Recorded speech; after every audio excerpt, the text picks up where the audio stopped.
Boo. You know what's really scary? So back in the 1980s, Rudy #1, my dad, was a restaurant manager. High school dropout restaurant manager. And he worked for a company that doesn't exist anymore called Steak and Ale. A lot of those people broke off in the late 80s, early 90s or something like that. They started Outback Steakhouse, also known as today, it's like, I don't know, OSI Partners or some crazy thing. But so back in the day in the 80s, when my dad was a restaurant manager for this restaurant, they paid him, he made $50,000, $60,000 a year. In the 80s, that was actually kind of really good. It was really good. And that really laid the framework for him to save money, move forward, start to buy a first house type thing, and, move to North Florida, blah, blah, blah, and do its thing. And what's funny now is we jump all the way to 2021. Nobody wants to work. Isn't that what they're telling us? No? Yeah? So I just want to give you all a Rudy Rant opinion of what's happening here, and why I really encourage anybody to sit through this video and just listen. You can comment, complain, do whatever you want to do, but just listen. Just because I feel this is incredibly important, and I feel it's incredibly misunderstood and not talked about. So in 2021, a restaurant manager for a company like Outback or any chain restaurant probably makes the same $50,000, $60,000 a year. The only difference is it's been what, 30, 40 years? So what does that mean? That essentially means that the wage inflation for what actual people make has gone nowhere. And that also means that when you factor in actual inflation due to monetary policy and money printer go burr, the purchasing power of these individuals has been absolutely annihilated. Okay? So now let's jump to Creepy Rudy, aka me, Rudy Jr. here. Let me explain something to you all. When I was in high school, my first serving waiting table job, because I wanted to have a car so I could drive to high school. Parents made a deal and said, okay, you want a car? We'll go in with you 50-50. You gotta get a job, and if you pay $150 a month for a car, we'll match it. Whatever you do, we do it together. I thought that was fair, respectable. But it also forced me to understand the value of money, get a job, and I had to put skin in the game. I had to prove it. And I thought that was a very interesting concept. So what did I do? Got a job, this and that. Well, anyways, eventually my first restaurant job was Perkins, a breakfast/lunch kind of breakfast place, like a Bob Evans and all these other little breakfast places. I don't know if Perkins is still around, which is a shame because they're not around here in North Florida. So I got this job when I was in high school. And by like my senior year or something like that, I'd go in on a Saturday morning and work an 8-hour shift, and I'd bring home $100 in tips. $100! I made $100 in tips on a Saturday morning after going to high school Monday through Friday. And I'd come home, be home by 3, 4 in the afternoon after doing my little side work and cleaning and silverware and all this little foo-foo crap. And I remember thinking to myself, man, on the way home, I'd fill up my whole gas tank. 14 gallons for $14. Maybe I'll go through the drive-thru at Wendy's or Taco Bell or something and hit Taco Bell, get 3 tacos for, 3 tacos and nachos for $3 or something. By the time I got home, had food, full tank of gas. Out of my $100, I still had $80 left. And I was like, okay, this is pretty cool. So it's funny, is then when I was in college, I moved up to kind of better quality, higher check average restaurants. Started getting to more of the fancy, classier ones where the entrees went from $10 a piece to $15 to $20 to $30, $40 an entree, and serving drinks and mixed drinks and specialty drinks and all these different things, from having a full service bar and all this stuff. And the check averages went up. And the funny thing about that is the income 5 or 6 years later didn't really change much. I remember coming home after a busy Friday night and making $100, maybe $120, maybe a blowout night making $150, and a bad night making $50 to $100. This was this was 2005, folks. My high school was 2001, 2002. And this waiting tables was, for the fancier restaurants, was 2005. Way before the '08 and Rudy had a real job and still in college and all that. And it's funny is now we jump all the way forward to 2021. And from what I gather, everything is shifted so much. It's insultingly perverted. And I understand why people don't want those jobs anymore. Because everything is stacked against you. Not even getting into the mask and political thing and the safety and the virus. Not even going into that. Just the raw data of how the restaurant has the pay structure and how the tip money that the server or the bartender gets. Just focusing on that category. And it is so surreal when I talk to people or anyone in that industry now. I almost think they're lying because I'm thinking there's no way. There's no way they can be telling the damn truth. They got to be full of shit. They have to be full of shit. There's no way. So 2021, not only is an average server in a restaurant making $50 to $100 still, because that's just the way it is, but the cost of living has now gone even higher. Young Rudy that got 14 gallons of gas for $14, obviously that's not the thing. Young Rudy would get 3 tacos and a nachos and bring it home for dinner for $3, $4 is now double that, what, 8 to 10? And, and then you look at the dirtiest of it all. The way the restaurant industry has shifted is that there's a system. For those of you who are not in the food service or the service industry now, there's a system called the tip out system.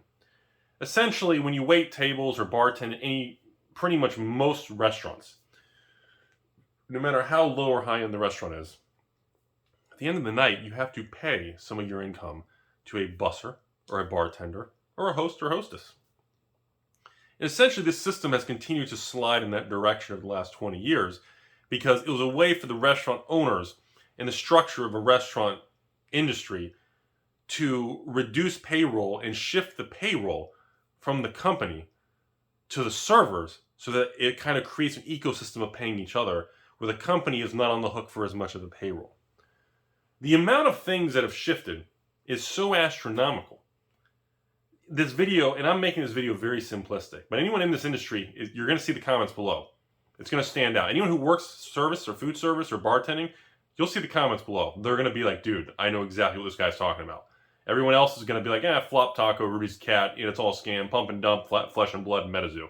But I just want something to understand. I really want you guys to understand this. As we progress forward, not only did I give you the example of my dad who was a restaurant manager in the 80s versus a restaurant manager in 2021 making the same income. When you adjust that for inflation and cost of living, it's essentially like a 50 to 70% pay cut.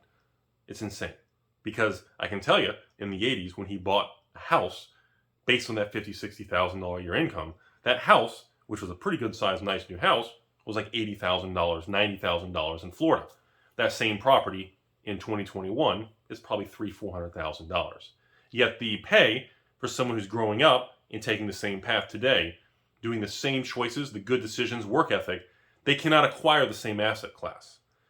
And that is what creates a lot of anger and emotion for anyone who's actually sharp and puts time into the actual economics of life. We make fun on this channel, the Money Machine Go Burr. We make fun on this channel about cost of living, inflation. We joke around, we throw our giggities and stepmoms and washing machines, and we joke around this channel, but the reality is the direction of all this stuff, and if you want to say, Rudy's against capitalism, whatever you want to point it for, I'm just here to disclose to you what I see going on. And at the end of this video, I'm going to disclose why it's such a big deal of what I feel is the conclusion of this story coming up here. Is because anyone growing up, the system is not stacked and leveled. That teeter-totter is not as level as it used to be. The teeter-totter is so slanted, you have to run 3 times as hard to get up the same slope to break out of that mold. As a landlord who owns real estate and having a nice portion of my income, which you guys see on this channel, that's used to purchase other real estate, vintage magic collections, that's used from owning property that has no mortgages, so that cash flow flows to me every month. And someone in that position, I see the rent increases. I've raised the rent. I've done these things because the taxes are skyrocketing on the property. The property insurance is skyrocketing on the property. The HOAs are skyrocketing on the property.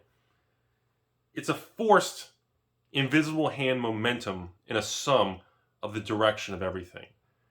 And the Achilles heel of it all is that the actual system and economy of growing up in the United States of America, in the American dream, and that I was able to achieve, my parents were able to achieve. And I'm fortunate that my son is going to, grow up in those footsteps and be exposed, and I can teach him and see this, but I don't feel most people are going to have the same leveled playing field chance. And I think that's a big fucking problem. And the reason I'm talking about this is because the restaurant and service industry thing, in my personal opinion, is almost a launching pad, ground floor for most successful people in this country.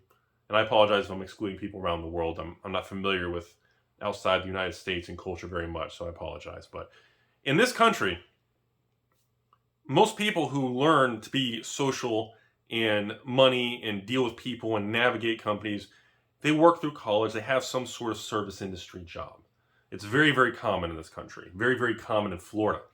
And I did many, many years and worked for 4 different restaurants and bartending, waiting tables, service industry thing.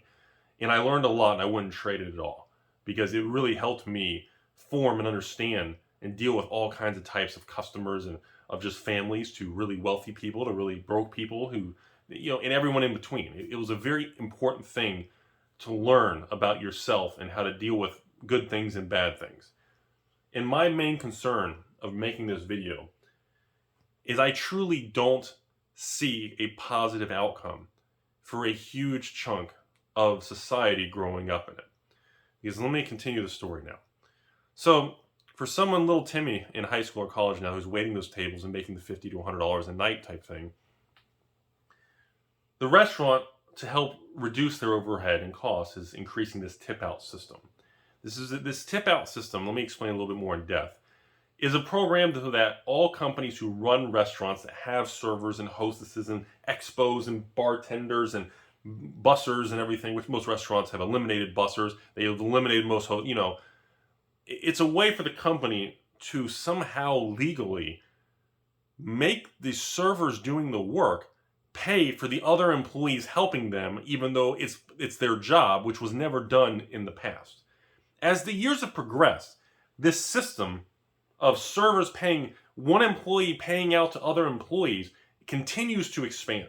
When it was first introduced to me in the early 2000s, it was 1% of total sales. Let me give you real numbers now.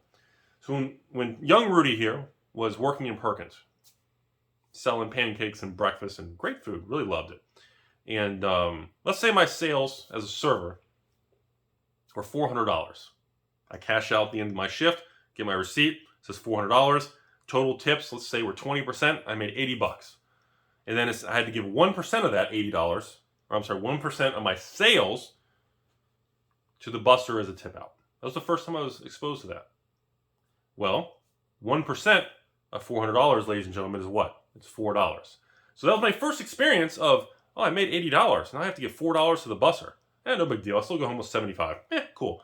Or 76, And I thought it was strange, but I really didn't think much of it. I was young and I didn't really care. I just wanted to get off work and drive my car and, go hang out or, date a chick or do something stupid or go home and play video games or play Magic, right? Or, save my $80. Okay, $80. I need $20 more to get to $100. And then I can buy an Alpha card. I know, right? So that was my first introduction to it. Then later on, I got other jobs, more fancier. Some fancy Italian restaurants, some fancy steakhouses. And the tip out from 1% to the busser turned into 2% to a bartender, 1% to a busser, and 1% to the hostess. And I remember that, and I went, oh my goodness. My sales for the night were higher though. I had $600 in sales from all my tables. So 20%, let's say it was a perfect night. 20% of $600, made $120 in tips. I was proud. Now suddenly, on that $600, I had to give $12 to a bartender, $6 to a busser, and $6 to the hostess. So now, I had to give out $24 of my money before I even left the building. And I always thought that was very peculiar. But at the same time, they worked hard. Those people deserve the money.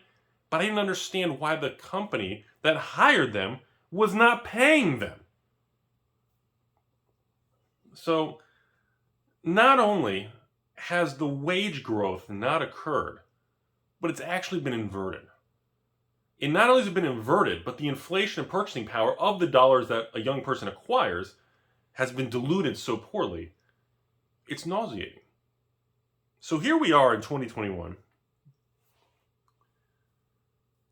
If you're a restaurant manager, like my dad was, making $50,000 a year, I mean, that's fine. You'll survive and do okay in Florida. Remember, Florida has no state and city tax or anything like that, just federal. But it's not enough to buy a house. Not enough to buy a large asset anymore. Are you kidding me? That same house he bought in the 80s would be almost $400,000. Even if you put 20% down of $400,000, threw $80,000 down, took a mortgage, and you got qualified for $320K mortgage, they ain't gonna qualify you with a $50,000, $60,000 a year income with a W-2, even if you're there for three years showing stability. And I thought, wow, that's fascinating. And now we're in a situation where the young people are, some young people are learning that these numbers aren't getting any better. So now you factor in post-2020 dumpster fire. Still got the dumpster behind me. And you ask yourself, okay, if these restaurants can't get servers and, these fast food places can't get workers because the pay is too low or they raise their pay or whatever, or the tips aren't good enough, or maybe it's a health thing, they're concerned, or family doesn't want. The next chapter in this story is what I believe is going to happen is eventually, I think restaurants are going to give up. Let me explain what that means. If restaurants cannot acquire the staff required for full-service restaurants, I think the jobs are not eventually going to get filled. I think the jobs are going to be eliminated. What I mean by that is, as time progresses, and these restaurants can't fill the jobs, whether it's the company's fault, the economy's fault, or both their fault, or everyone's fault, is irrelevant. Eventually, as we all see, as the now hiring banners continue, and they can't seem to get it, restaurants cut hours, the employees that are working get overworked,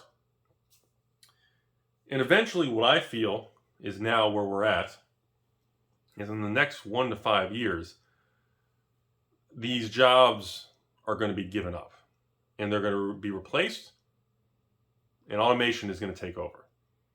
So let me give you an example. In 03, 04, 05 range, when I was waiting tables in college, I'd go in on a busy Friday night in a fancy steakhouse, there'd be 15 to 18 servers. Quite a bit, huh? Everybody gets maybe a 3-table section. Busy, this and that. Well, anyways, those 15 to 18 servers, let's say 15 servers. A restaurant now can only get 5. The other 10 servers, they just can't fill it. They close the sections. They put people on a wait because they don't have enough staff to run the restaurant. What I feel is eventually going to happen is you're going to see more and more stores have a tablet or a screen on the table. You're going to see more and more companies start to hire and automate with robots and things that bring food to tables, and they're going to restructure. There's only so much time that's going to go by where these companies are going to try to hire at either subpar wages, too high of a tip out and taking your tips. Only so much time is going to tick on the clock before we march and the page turns to the next chapter. And I firmly believe, just like the collectible world, ladies and gentlemen, is where I'm going to swing the video around. Just like the magic collectible world, the LGSs, and the state of wizards and Amazon and Jeff Bezos and his penis rockets, there's going to be a time where we cross the tipping point. Okay? And I feel people don't understand this. Why? Because the United States lacks good education. It's not really a lot of people's fault. It's that they just aren't taught. They don't know. The amount of messages and the thousands of messages I've received in 6 years on YouTube from my old credit card videos and basic finance videos, most messages are all the same. She goes, oh my goodness, is this true? Is this real? I didn't know this. Most people just didn't know. They didn't have a clue. Nobody taught them. Nobody told them. Nobody said, wait a minute, All the crap I buy every day, if I just put on a credit card, I get 2% cash back as long as I pay it off in full every month. Then I make an extra $200, $300 for free every month. So it's essentially giving myself a raise of a couple $1,000s a year for doing nothing. And credit card cash back, and that money is not even taxable. It's considered rewards and redemptions and rebates. Like what? Seek a licensed tax advisor. I'm just a taco in a basement. Yeah. And so as we march forward, I feel the past that a lot of us older farts like me remember is not going to come back.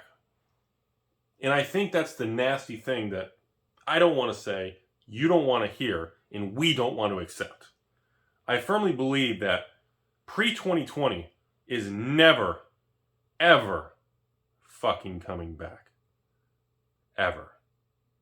Everything we remember, the old magic events, which I guess is flesh and blood events now, everything you remember is done.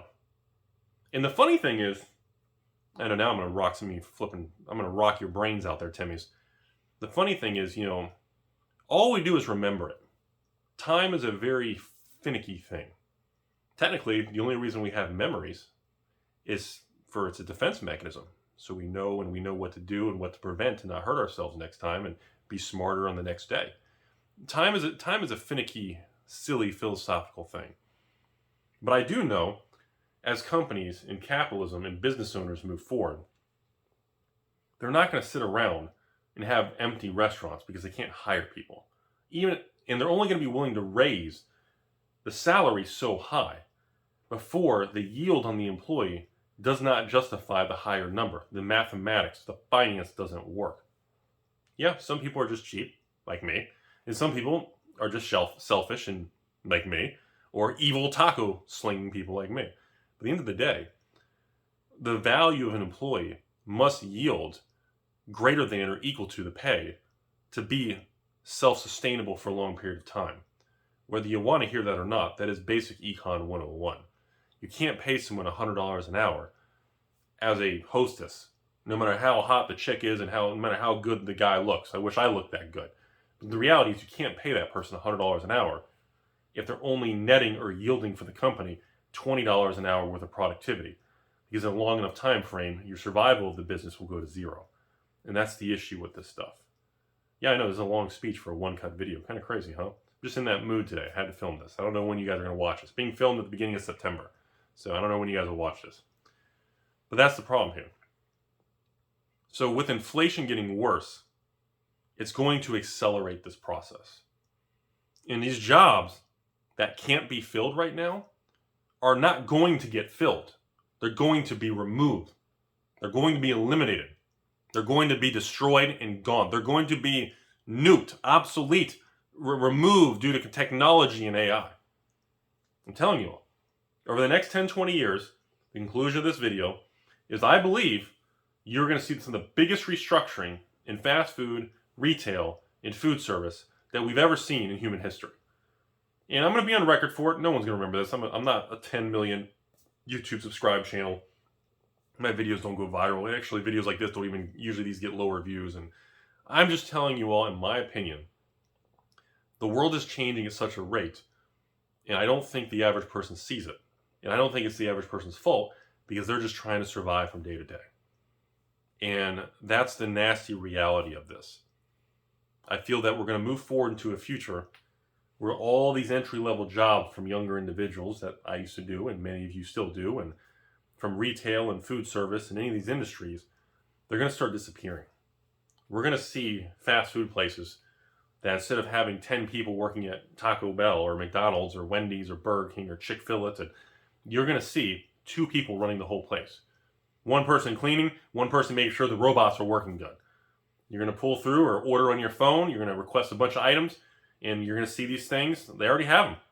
Back in the day, I've seen them on cruise ships, I've seen them in bars, I've seen automation, where literally a bartender's removed and these robot arms grab the drinks and mix it and do it all fancy. It's like a show. And I think that's going to take over everything. I've already seen some of these fast food places. Google it. Go on YouTube. All robot. McDonald's. All robot. Taco Bell. Google it. They already have test stores. I think there's one in Manhattan and one in Vegas or something.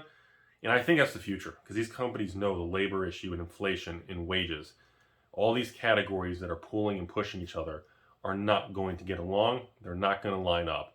And it's going to come at the expense of the young next generation Americans who will not have those jobs because they couldn't be filled, and they're going to be fucking eliminated.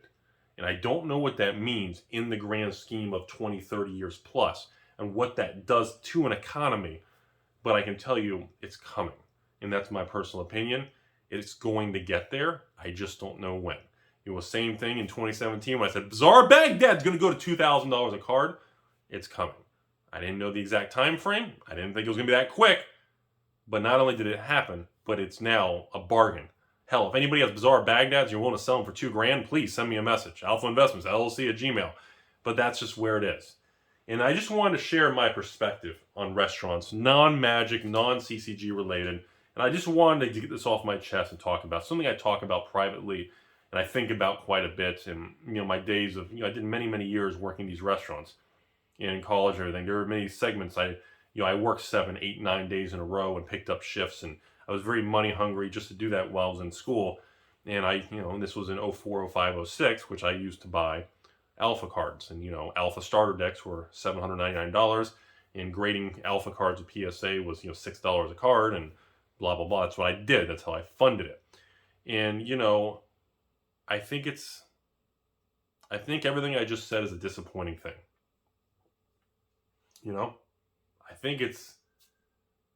I think I would love to be wrong on everything I said in this video. But what bothers me is I don't think I'm going to be wrong. But I really hope everything I said in this video turns out to be fake news and is wrong. And I hope people in 10 years pull this video and say, look how wrong Rudy was. Because that would make me happy. But I don't feel like that's going to be the case. And no, I don't think the world's going to end and everything's going to crash and go to zero and all these doom and gloom and Debbie Downers and negative Nancys. But I'm still very bullish in the future. But I don't feel everyone's going to be able to participate in that beautiful future. I think a lot of people are not going to get a feeling of it, to experience what I went through and what many people in the past went through. And I think that's the real tragedy. And I hope you all learned something. Very interested to see the comments. Thanks for watching. I know it was a long video. Have a good day.